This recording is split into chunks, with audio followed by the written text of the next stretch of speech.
Assalamu alaikum children, and welcome back to another episode of Safeeries. Assalamu alaikum uncle. Wa alaikum assalam. Thank you so much for being with us again. Thank you so much for inviting me. It's an honor for me. Oh, it's an honor for us too, and I'm sure the children are so happy that you're here with us. Hi children. Hi children. I don't know if you noticed, but on the floor here in front of where Uncle's sitting, we've got some desert sand here, we've got a camel Oh wow, and who made tent. that? That's really nice. One of my friends made it, Muhammad. He's really May creative. Allah bless him. That's really nice, you know. I know, it is wonderful. Wish I could do that. Inshallah. I think you used to be quite creative. You think? What Yeah, makes you say that? because I saw some of your clay models. You have to bring some in. That was my wife's. Oh, that was your wife's. Well, today, Uncle and we're a bit upset because we know what happened in this month. The month of Muharram is a very sad month where Muslims all over the world, they remember Karbala and they remember all the horrible things that were done to our third Imam, Imam Hussein, and his family and companions. A very wicked man called Yazid tried to force Imam Hussein, the grandson of the Holy Prophet, to support him. We both know that bayat means to agree with whatever Yazid wanted, but the Imam knew that this was wrong, so he didn't. Listening to Yazid would spell the end of Islam, and Yazid was a drunkard and did not obey any of the rules of Islam. But he was claiming to be the leader and the ruler of all the Muslims. Imam Hussein had to be the best champion ever, and he had to save Islam. Imam Hussein was a true champion, and he came to save Islam. And if it wasn't for him and all the things that he went through, like we said before, the real Islam wouldn't have existed. If the Imam stayed in Medina, Yazid would have killed him there. So Imam Hussein decided to leave the city of the Prophet, the city of Medina. Yeah. He went on the 28th of Rajab, 60 Hijrah, to the grave of his grandfather, and with tears in his eyes he said goodbye. He then went to Jannatul Baqi. Oh, Baqi, have you ever been there? No, I haven't. I haven't had a chance to go, and I don't think it's that easy to get there because there are some naughty people who don't let the Shia go there. I mean, if I had to share my feelings, it's beautiful but it's sad at the same time. Yeah, It's beautiful because you're visiting the place where your imams are buried. I But know. it's sad because you can't show your love. So, for example, Mm. the children, when they want to show their parents love, they go up to them, they hug them, they spend time with them. But in Baqi, you can't do that because of naughty people. I know, and it makes me sad as well. But Imam Hussein went to Jannatul Baqi, the graveyard in Medina, to say goodbye to his mother, Bibi Fatima, and his brother Imam Hassan as well. Hadrat Abbas was in charge of getting the animals and water for the long journey through the desert. All of Imam Hussein's family were going with him, even the baby Ali Asghar, who was only 2 weeks old. Only his daughter Fatima Sugra was too sick to travel, and she was left behind. She was about 8 years old, and she was lying on her bed praying and praying so hard that her father would agree to take her. How could she possibly live alone? How could she survive without her brother Asghar? Ever since he was born, In fact, that shows you what kind of a person and what kind of people the Ahlul Bayt were. Even when they were going into dangerous situations that people don't want to go into, but because of how beautiful they were as people, you didn't want to stay in a comfortable place. that's amazing, because you know, ever since Ali Asghar was born, she had spent all of her time next to Asghar's little bed playing with him. Now he had begun to recognize faces and smiled whenever he saw Fatima Sugra. Soon he would be talking, and she was so worried to hear him call out her name. Ya Allah, Sugra murmured, I hope I would not be left alone in Medina. Poor Fatima Sugra, she had to be left behind. I feel really bad for her. She really, really wanted to go with her father on the caravan on his journey. No one would want to be left behind. Remember when you were little, Uncle, you told me a story about how your family went to Iraq to visit the Imams, but you had to stay behind because you were little, and you cried and cried for days. That was very sad. I still remember that to this day. I So know. now when I go back, I feel so happy that I can go and see them. I know, and you take your grandchildren with you Yep, sometimes. all the time. Love them. Oh, that's wonderful. Salam, kids. Say salam to your granddad. Just then she heard her father's footsteps. She quickly wiped away the tears from her eyes, propped herself into a sitting position and put on a brave smile to make sure that her father thought that she was well enough to travel. Imam Hussein sat on the bed, put his head on Sugra's head and said, "When you were born, my dear, I named you after my mother Fatima Zahra. You know that your grandmother was also known as Sabira, which means the one who is patient. I want you also to be a Sabira and agree to stay in Medina with Banin and Salama. Will you do that?" What could she say? She nodded her head, fighting back the tears. Imam Hussein kissed her and left the room. That must have been a very, very difficult thing to do. Very sad, very sad. And the people of Medina were very sad to see the Imam and his family leave. They all came to say goodbye. When the time came for the ladies of the Ahlul Bayt to say goodbye, the Prophet's family, they climbed on the camel's back. The streets were cleaned so that they were not seen.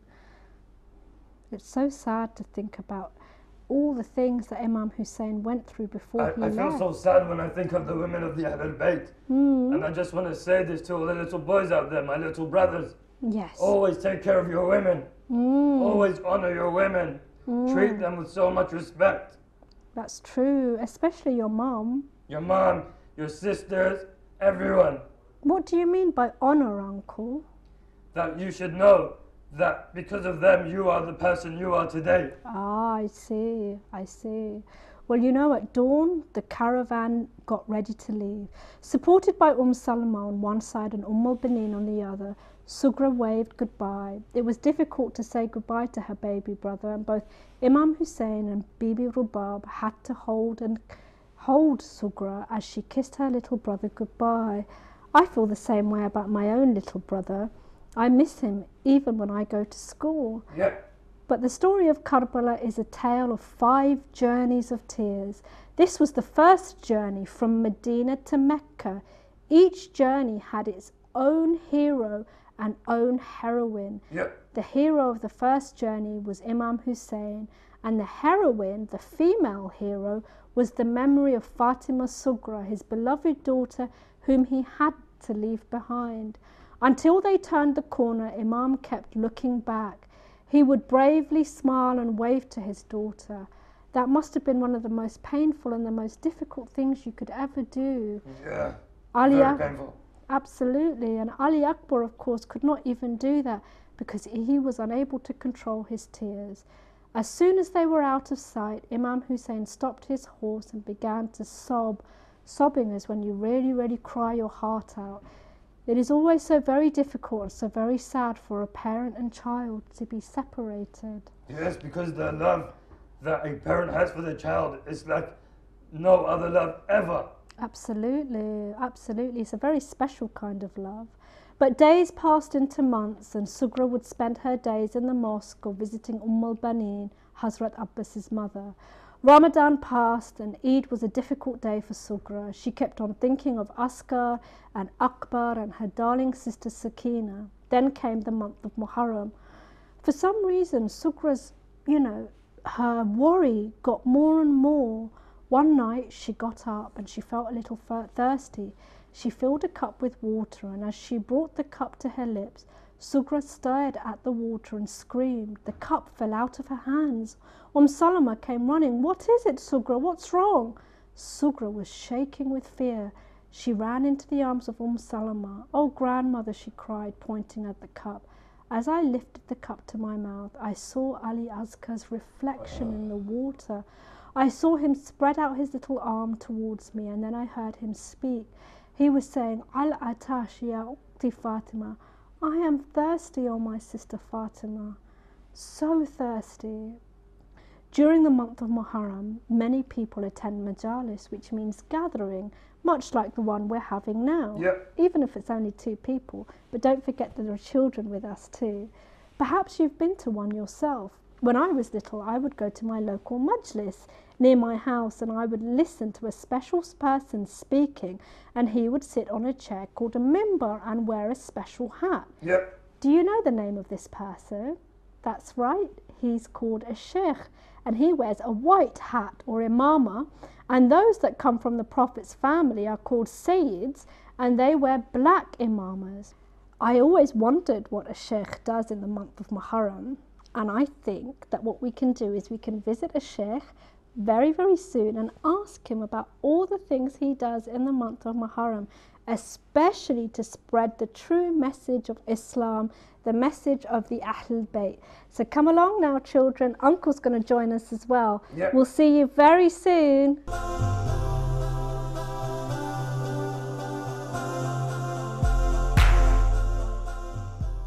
Bismillah ar-Rahman ar-Rahim. Assalamu alaikum, children. Thank you so much for sending me these letters. I love receiving them. So, what questions do we have with us today?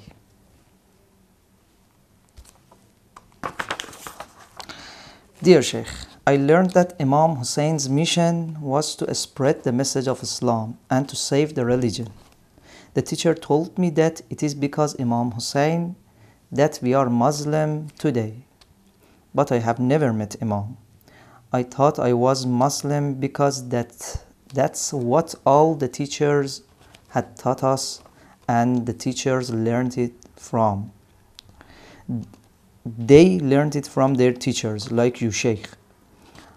How did Imam Hussein give me my religion, and what is your job? How do you spread the message of Islam? Thank you, Ibrahim. So thank you for this nice question, Ibrahim. As you know, we are all Muslims, and Islam is not just a matter of belief.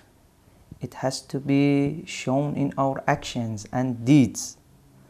Imam Hussein alayhi salam taught us how to live, so he gave us a good lifestyle. Imam Hussein alayhi salam showed us that, for example, in every situation, even the worst situation, we have to be on time for our salats. We have to be respectful towards others. We have to try our best to spread peace and love together. And this is our task, or Sheikh's task, to learn, to teach people about this message of Imam Hussein alayhi salatu wasalam and the lifestyle that he was about to show us. Thank you, Ibrahim, for sending us this letter. Please send us more.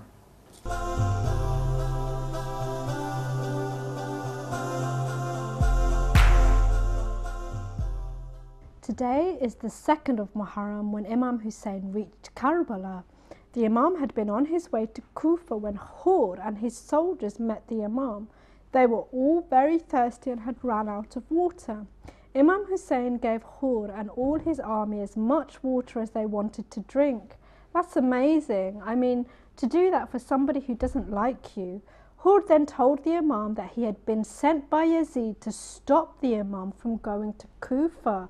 The Imam had to change direction. So there were lots of twists and turns along the way from Medina to Karbala. So he was going to go to Kufa first. That's really interesting because that's where Imam Ali had his office and that's where Imam Ali ruled. So Imam Hussein was probably thinking, if I go to Kufa, I will have more supporters there. But 40 miles from Kufa, as he was riding his horse, it suddenly stopped and would not move. The Imam asked, what is this place called? Someone said, Nainawa. Another said, Ghazariya. Is there another name? Asked the Imam. And an old man said, this place is called Karbala. Did you know, Uncle, Karbala is made up of 2 words. Do you know what 2 words they are? They are Karb and Bala. Ah, Karb means suffering and Bala means trouble. As the ladies got down from the camels, a yellow dust rose in the air and Bibi Zainab cried, I'm terrified. Imam Hussein said, Sabr, be patient, my sister Zainab.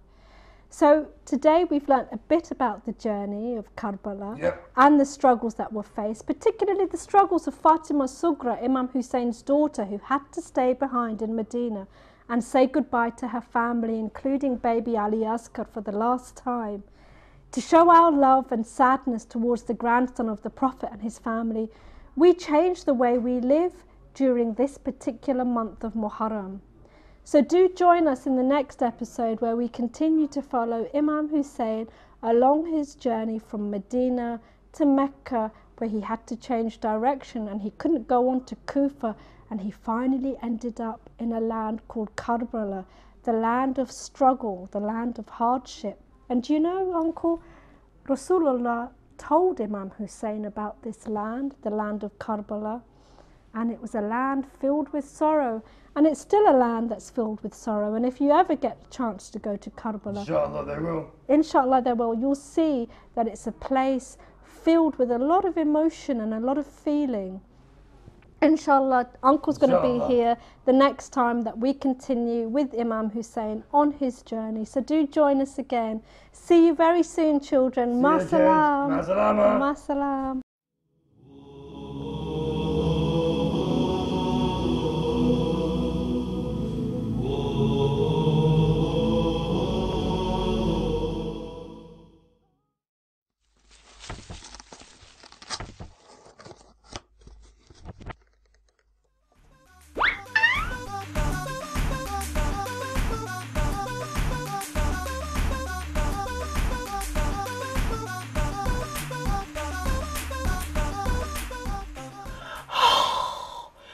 Assalamu alaikum, Pip. Assalamu alaikum, everyone. Alaikum salam. Assalamu alaikum, everyone. What's wrong, Pip? You seem like you're out of breath. Oh, I had to run, you know, all the way from Monster School. All the way from Monster School? Yeah, I ran all the way and I didn't stop. Why were you I running? only stopped for the road, you know, because you should always stop, Yeah. look, and live. Stop, look, and live. Yeah. Okay. They taught that at Monster School. Right. Okay. But I ran all that way and I'm really out of breath. All right. So why were you running anyway? You know why? Why? Because there's a special guest. And who's the special guest? Oh! Can you guess who the special guest is? I mean, do the special guests sit in this chair? Sometimes. So I'm the special guest. You could be. I could be. Is your name Ali Fadil? It is. Yes. My name is Ali Fadil. Yeah. And you are the special guest. Thank you. Thank you. Children, are you excited? You know, before we start, I have a really, it's a silly question, but can I ask it? Yeah. Sure. You know, my friend, I was telling him, you know, Ali Fadil's coming to see me, Pip, round my house, on Pip and Friends. Yeah. And he said, no, his name's not Ali Fadil, it's Mullah Ali Fadil. Oh, okay. And I said, no, your name's Ali. Yeah. Did your mummy and daddy call you Mullah Ali Fadil? No, they didn't call me Mullah. They called me Ali. What? So What does okay. Mullah mean? All right. So Pip, it's really hard to explain to you. Go on. Okay. Mullah is literally like a title. Like, for example, you have doctor, professor, Like Sheikh. Sheikh. Because I Yeah. had loads of Sheikh come over, you know? Yeah. They always come and they always say, hello, Pip. I'm Yeah. like, yeah, hi, salam. Yeah. So Mullah is like a title, but only within the Iraqis, Mullah is referred to as a reciter. But So like a reciter. yeah, but within other cultures, Mullah is sometimes referred to as a learned person or someone who knows a lot about Islam. Ah. Yeah, like I think in the Pakistani tradition, mullahs usually, or in even the Afghan tradition, I think mullahs are usually referred to as people who are like sheikhs and So stuff. I could become a mullah too, because you know when I course. want to grow older, Yeah. I want to become a sheikh. Okay, that's great. I want to become a reciter too. Is your turban going to be blue? Oh. Blue or red, like my heart. Oh, that's nice. you see that? Yeah. Yeah, Do you like that? I Yeah. like that. Yeah. I like You know what?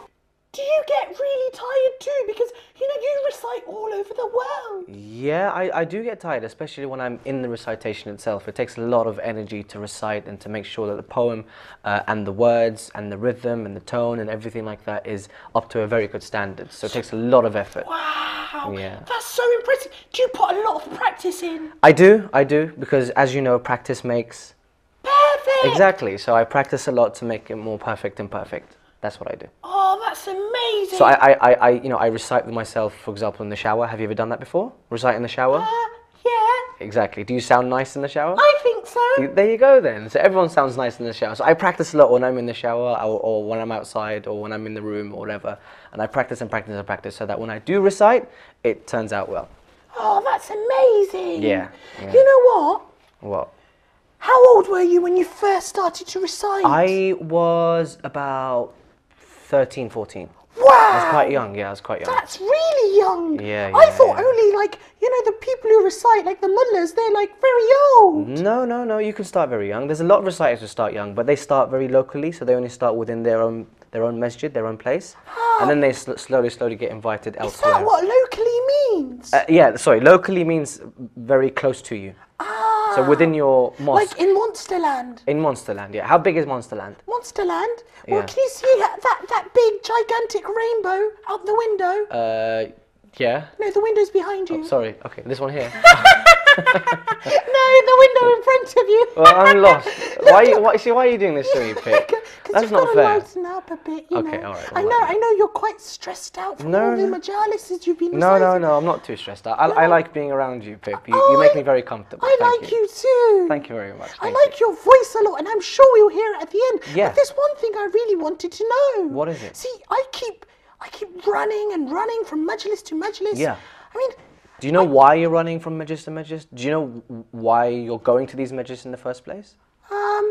well, Or your mummy and daddy, do they just take you and, you know? yeah, and then I see my friends there. Okay. And then, like, maybe after the majlis, we sometimes go into the car park and, you know, play tag. And you play tag? Yeah, Do monster you also tag. drink chai? You don't want to drink chai. You don't drink chai. Ah, chai's really hot. Yeah, so you if don't my drink- mummy calls it down, I'll have some chai. But Okay. only with milk. Yes, exactly. Once we went to this other centre, Yeah. they gave it without milk. And you didn't have it, did you? Oh no, No, it was good. too non-milky. Yeah, you don't want to have it with no milk. It's not good for you. No, but Okay. I was just wondering, like, So- why do we go to majlis? Well, look, I mean, this whole thing is about what's called azadari. Have you heard of that term before? I think I've heard of it. Yeah, azadari. I mean, well, basically, what azadari is mourning. Okay, how am I going to explain mourning to you now?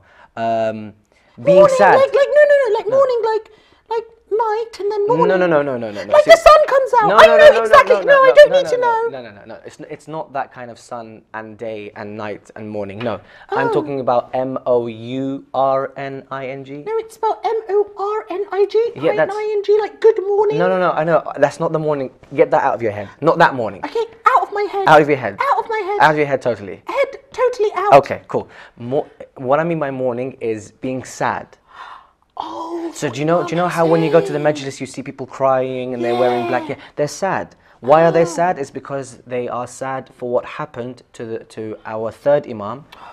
Who's our third imam? Imam Hussein. Exactly. Can we recite a salawat? Allahumma salli ala Allahumma salli ala Muhammad wa ali Muhammad. You know, the children at home love it when we recite salawat. Great. I love it as well. My heart feels really warm. That's fantastic. So basically, as I was saying, when we go to these majalis or these places, Yeah.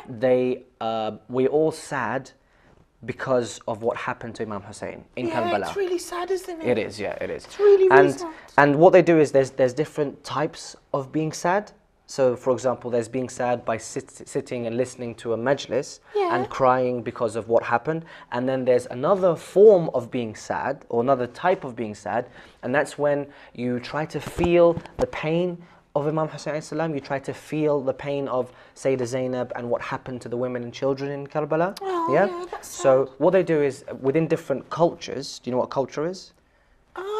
Or like different types of people? Yeah. Yeah, so like different backgrounds. Red monsters, blue monsters, pink excellent. monsters. There you go. So pink monsters and blue monsters and all those different types of monsters, they come together. Yeah. When they come together, they hit themselves. They hit themselves very lightly because in order to feel the pain of Imam Hussein and what happened in Karbala.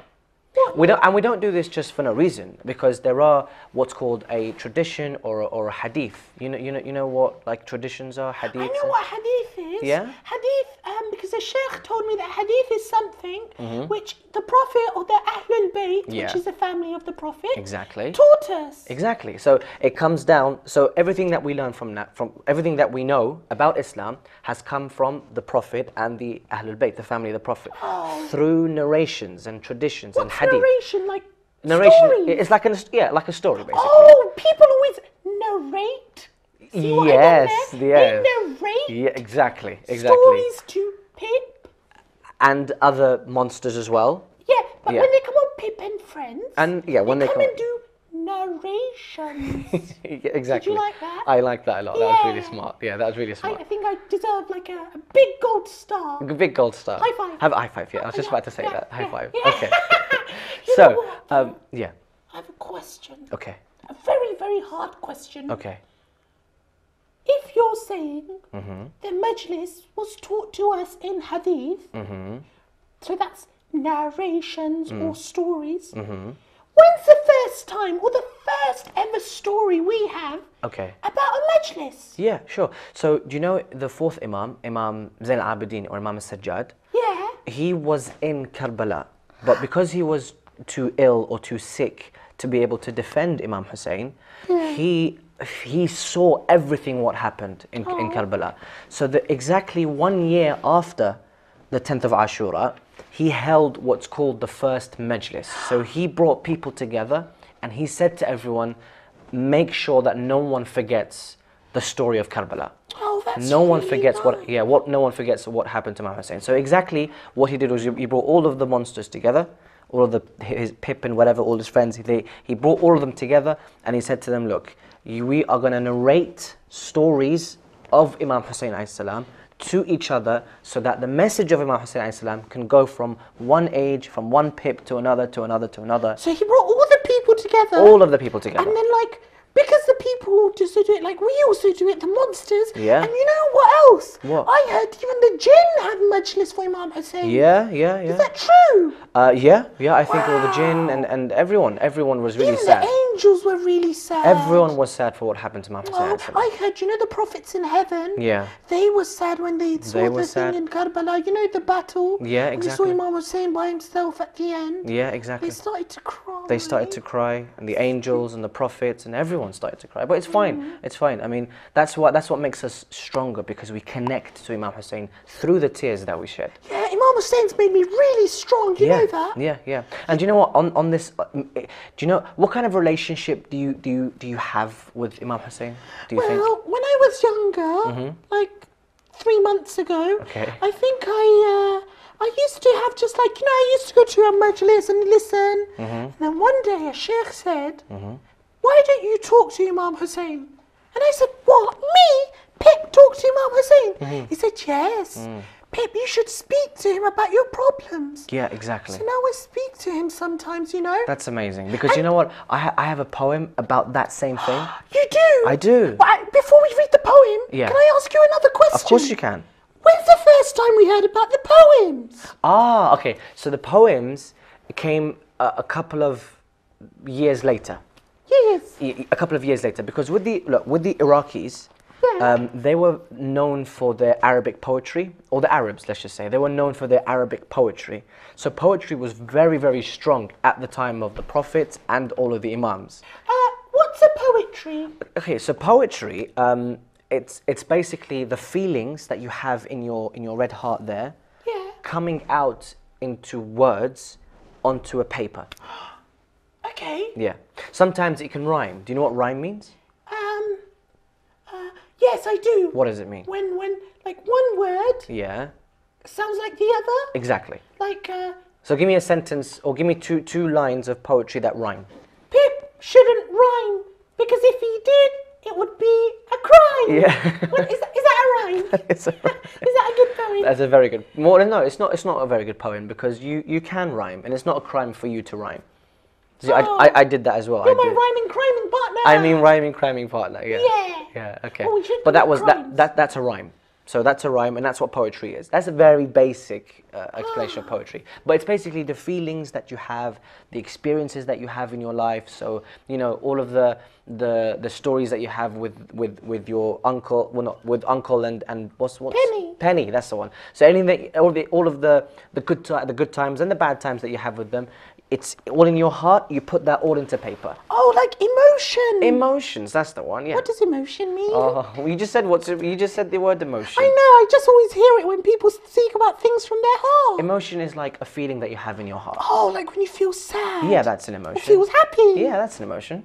So we should always be emotional. Yes. But like emotions attached to the Ahlul Bayt, right? Exactly. So yeah. when it's their birthdays, we should be happy. And when it's their martyrdom, or like, you know, when they die. I learnt martyrdom last week. Did you? Yeah. Good. But yeah, martyrdom is basically, you know, when the person was killed, but they were doing the right thing. Yeah. So anyway, you know what? When was the first poem written? Okay, so like I said, so Imam Zain al-Abidin, he made the first majlis. Yeah. But the first poetry to be recited about Imam Hussein alayhi salam was a couple of years later, where I think it was this poet called, can you say this? Da'bal al-Khuza'i. Say that. Yeah, okay, no, it's fine. It's an Arabic name. I can remember Da'bal. Yeah, Da'bal al-Khuza'i. Khuza'i. Yeah, Khuza'i. Okay, because you taught me some Arabic at the end, remind me to teach you some monster. Please do. Okay, I really want to learn monster so I can speak to you in your monster language. And maybe we can recite poetry in monster language. One day. That'd be great. Yeah. Yeah. Okay, so I think it was Da'bal al-Khuza'i who made the first piece of poetry about Imam Hussein alayhi salam. And that sort of carried on from narration to narration to narration. Yeah.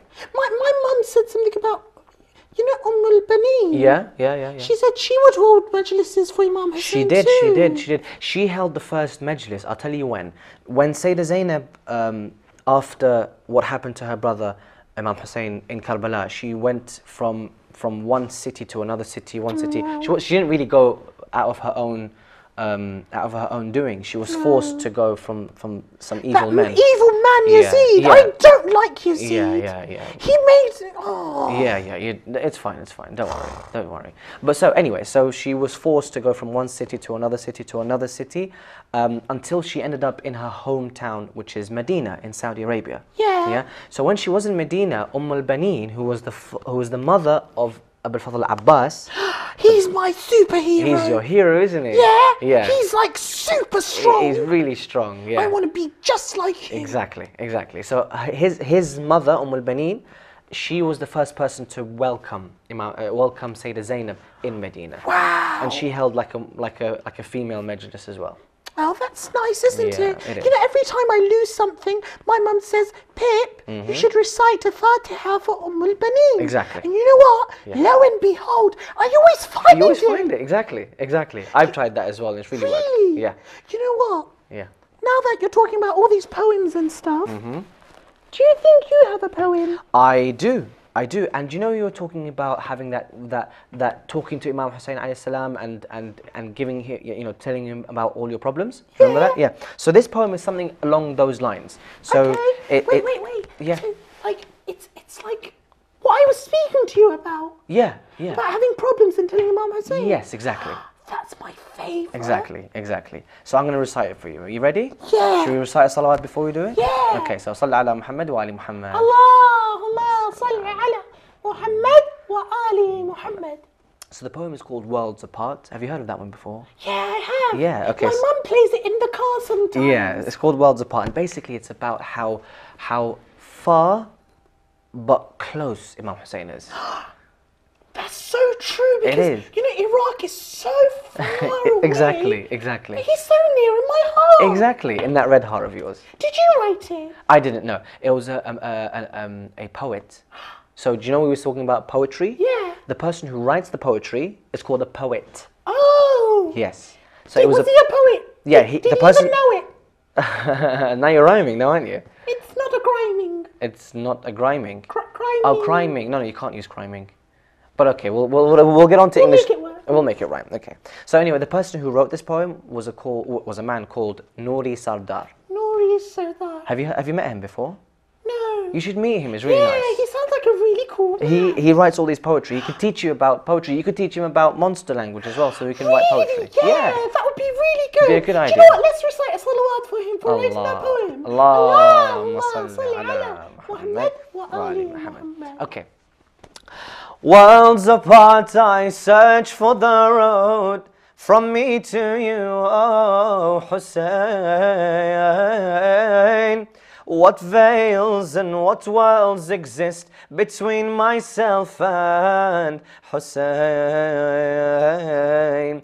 Can one who the heart has stolen be worlds apart from his servant? Can one who the heart has stolen be worlds apart from his servant? He who wanders the world of love, I stand alone at this world's end. My eye searches for your figure, so to your wounds I can attend, and yet still worlds apart I stand. Even if worlds your love transcends, I wish when you stood there alone, my hand to you I could extend. Is it fair that I can't soothe you, yet to all of my wounds you tend? I wish when swords upon you prayed at my master I could defend. I stand on the edge of one world, crying out your name, Hussein, and my tears that drip down reshape to write your name, oh Hussein. Can he whose love destroys reason be worlds apart from his servant? Oh, wow! Allahumma salli ala Muhammad wa ali Muhammad. So are you a servant of Imam Hussein? Yes, I am. That was amazing. Thank you. Thank you very much. Wow. That was really nice. Thank you. Wow. I really liked it. So are you going to go to another majlis now? I am going to go to another majlis. Are you going to go to another majlis? Yes, I'll be heading to another majlis, inshallah. Wow. Are you going to another majlis at home? You are? Before you go, I'm going to teach you one word because Please. you left me with a gift of that Okay. recitation. Okay. And my mum says, whenever someone comes and they serve the Ahlul Bayt in your house, we're having a majlis next week, you know. Okay. We have to get gifts for everyone. Okay. So I'm going to give you a gift. Okay. You ready? Yes. Okay, so I'm going to teach you the most important monster word. All right. Are you ready? Yes. It's very special. Okay. So it goes like this. Okay. Growl! Growl. No. No. Growl! Okay. I'm going to have to try and get used to speaking monster. Oh yeah, because your throat's ready for, like, you know, reciting. Yeah, I'll teach you another pip word. Okay. Final pip word Yeah. of the day. Yeah. Your recitation today. There's one word to describe it. Okay. Fabulous. Fabulous. Is that it? Is that how it? No. Fabulous. I can't. Here, no, try. Fabulous. No. Okay, I think you should stick to the reciting. I'll but stick you're to the really good at reciting. Okay, mashallah. thank you And very much. inshallah, we can meet again. Inshallah. I really liked you Me coming too, over. me You know, too. next time we meet, maybe I'll have a poem to read Thank to you. Thank you very much. Oh, thank you, you. Mullah Ali. Thank you for very coming much. over. No problem. And children at home, make sure you go to as many majlises and make sure you try and participate. Inshallah. Inshallah. Inshallah. Till next time. Thank you. Ma'as-salama. Bye bye.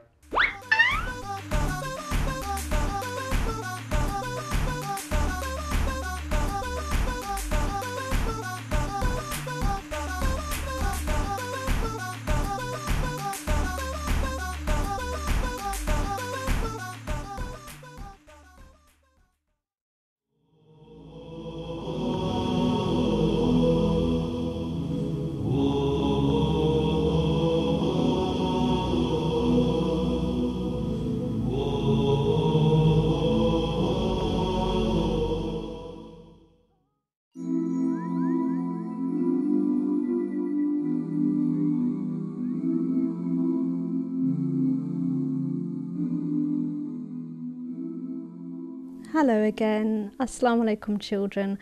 Welcome to another episode of Pillows and Pyjamas. We hope you've been enjoying the stories we're sharing with you. There's something to learn every day. Teddy and I were talking about Teddy's grandfather, who was really old and couldn't do much. Sometimes he'd get really annoyed and upset because his family didn't let him do much. They were always worried he would hurt himself. Sometimes Grandad Teddy thought he was still a young man, but he wasn't really. When Teddy was talking to me, I remembered a great story of Roger the Rhino. He was old too, but really tough. Because he was old, the other animals still thought it was best he stayed at home and rested. Poor Roger. Anyway, we hope you're sitting comfortably at home. Let's begin the story of Roger the Rhino. Roger the Rhino was an old rhino who had many children and grandchildren. In his younger days, he used to be a car mechanic and knew everything about cars, especially sports cars. In fact, he had a sports car himself, and what an amazing car it was. Even though only 2 people could fit into it, he loved taking it for a spin, especially with his wife Rita. Yep, sometimes he wished he was a young rhino again, and now that he was elderly, his legs didn't work as well as they used to, and his eyesight was poor too. But did he wear his glasses when he was reading? He did not. Silly Grandpa, said his family, who always reminded him to put them on. But the glasses only reminded Roger that he was getting old, and he didn't like that. Whilst everyone was busy going on with their daily lives, Roger would just sit and watch the world go by. Roger was lucky though, because even though he was old, he wasn't alone. He lived with his son and his family and loved being around his grandchildren. They would come up to him and ask him anything and everything about cars. And of course, Grandpa Rhino would always be able to answer them, but that was how far the conversation went. After speaking to him and getting what they needed from him, or if they got bored, they would just go off and do their own thing. Poor Grandpa Rhino. He had a lot of knowledge about things and had even travelled the world in his younger days, but you wouldn't think it, simply because he was older now, so people thought he didn't have much to do or say. Later on that week, Ricky, that's his son, his wife Rita and the boys were planning a trip to the countryside. It was mostly the adults who planned the trip, but the children wanted to get involved too. They were going to go in the big 8-sleeper combi, which looked a bit like a caravan. And of course, Grandpa was going to sleep in the special bed because of his bad knees.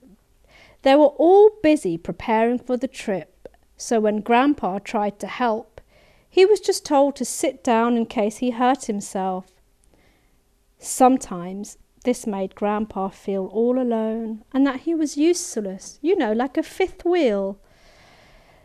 They decided to leave before the weekend bank holiday rush, when everyone was ready to hit the road and go to their holiday destinations.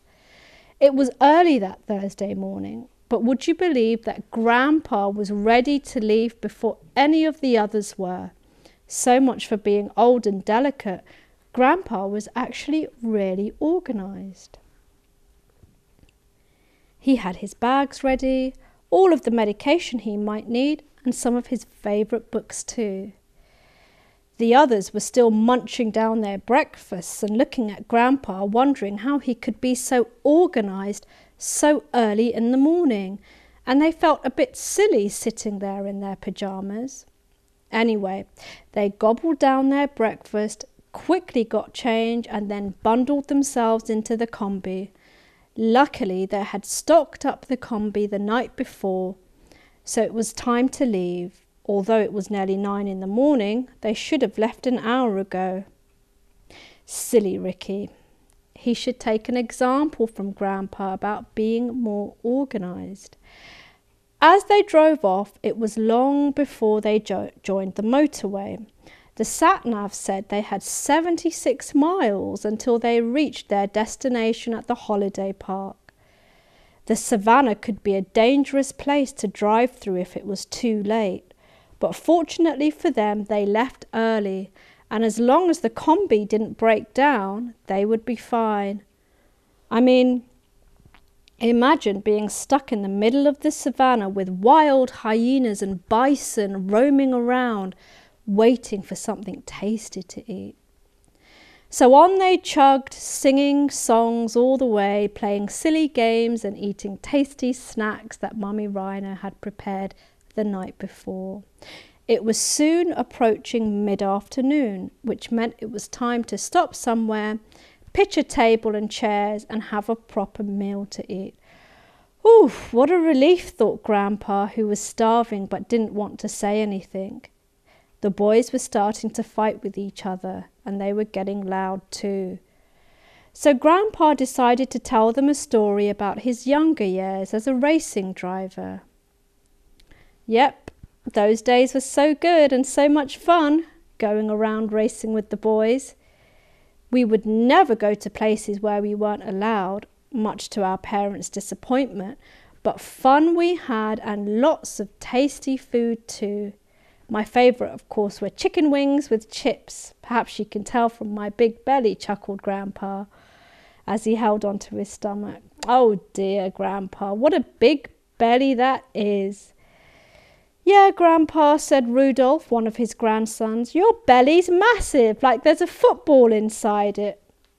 Randall piped in and said, No, it's a balloon in there. Let's pop it. Silly boys, always joking and laughing around. Just then, as they were finishing their lunch, Ricky noticed there were some young hyenas running around the combi, and when they saw him approach, they ran away, laughing and giggling. Rita asked what happened, and Ricky promised that all was well. Those hyenas, they couldn't be trusted at all. They had done lots of naughty things in the past to many other animals passing through the savannah. It was starting to get dark now, so everyone climbed back into the combi and off they went. Except they didn't go off anywhere.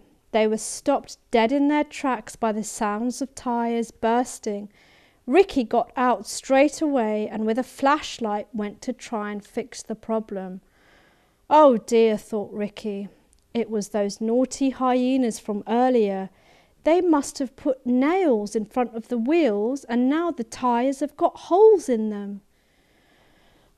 Ricky was starting to get worried. Not only were there, the tyres punctured with holes, there was smoke coming out of the bonnet, underneath which is the engine. Oh, crumbs, thought Ricky, trying not to panic. And just then, when things couldn't get any worse, he heard the cackling of hyenas from not too far away. And with the sun setting really fast, Ricky was in real trouble. I know what you're thinking, because I'm thinking the same thing. Why couldn't he just ask Grandpa Rhino for help? If they'd done this right at the beginning of the problem, they would have saved a lot of time and a lot of worry too.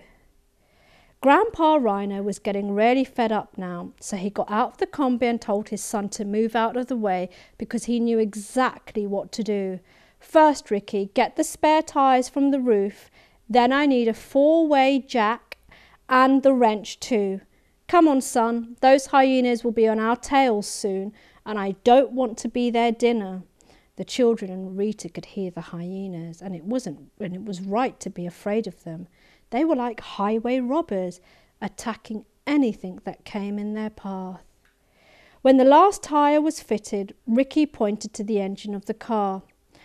Of course, silly Ricky, he didn't have a clue as to why the engine had overheated, but guess who did? That's right, Grandpa Rhino. He looked at Ricky with a frown and said, You didn't check the water levels or change the oil, did you, son? Ricky was absolutely confused. He didn't have a clue about these things. So thank God Grandpa was with them. Grandpa sorted out the engine as quickly as he could. When one of the children came rushing out screaming that the hyenas were coming down the sandy hills, coming straight for them. Quick, quick, everyone back in the combi, now! They all bundled in, Ricky stepping on the gas, and they all sped off through the savannah.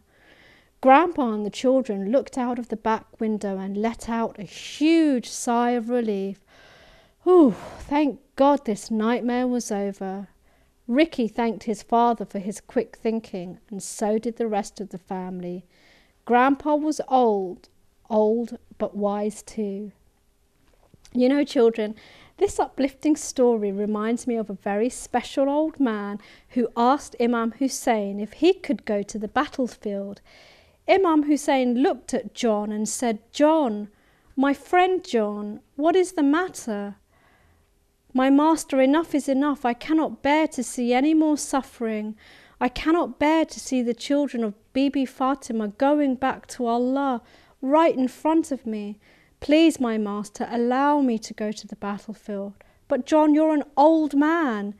Jihad is not wajib for an old man like you. You don't have to do it." "No, John, no. I cannot allow you to go back to Allah."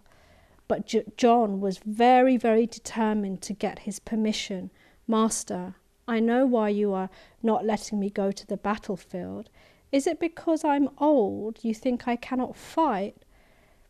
Hussein was deeply upset to hear this. "John, my friend John, don't say that. I don't think about people in that way." "Okay, John, you go. Go now. Allah be with you." Hussein himself then helped dress John for the battle. He helped John onto his horse and said, "Fi aman Allah, John." John was very pleased with himself as he headed for the battlefield. I think this is one of the best stories I've read so far, because although John was old like Grandpa Rhino, it didn't stop him from defending Imam Hussein until he took his last breath and went back to Allah. Thank you for being here with me today, and we hoped you liked our story too. See you next time, children. Say bye, Teddy. Ma salam.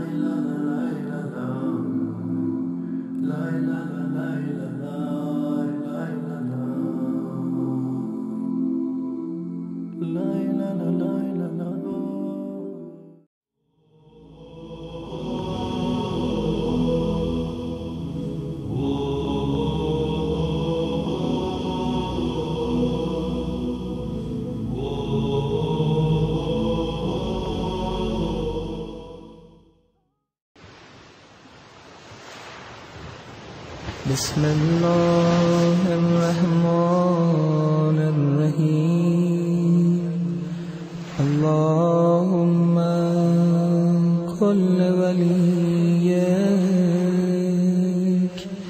الحجة ابن الحسن صلواتك عليه وعلى آبائه في هذه الساعة وفي كل ساعة وليا